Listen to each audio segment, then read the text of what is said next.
Hi, Miss M7152. Please introduce yourself. Good day, sir and ma'am. I am Ramelisa Aragon. I was born on December 19, 1985, and I am 40 years old. I have two brothers and one sister, and I am the eldest. I am married, and I am blessed with four children, three boys and one girl. My eldest is a boy, and he is 20 years old, and my second child is a girl, and she is 11 years old. My third child he is a boy and he is 4 years old. And my youngest child is a boy also and he is 2 years old. I studied a Bachelor Science of Hotel Restaurant Management for 1 year only. Then my working experience here in Philippines with two employers. My first employers, I worked for them 4 years and 4 months with four family members, two adults and two children, ages 9 years old and 2 years old.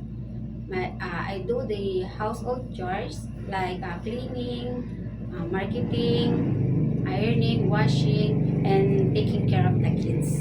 Then my second employer, I work for them for 1 year and up to present.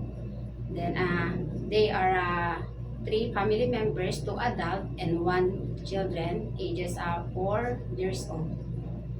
Okay, so you have two different experiences as a helper here in the Philippines from two different employer, right? Yes, Your first employer was four members of the family. Then the other one, your last employer until now, was three member of the family. yes, sir. But you don't have experience taking care of a newborn baby, right? Yes, sir. Okay, my question is, it is okay to you to take care of a newborn? Yes, sir. Okay, if the newborn is crying, what will you do? First, I will check the baby's temperature. Then, if the baby is hungry, I will prepare the milk. Then, I will check the diaper if it's full. Okay, if the baby won't stop to cry after you did your very best, what will you do? I will call my employer. I will inform them that the baby is not stopping to crying. Okay, why do you want to work in Hong Kong?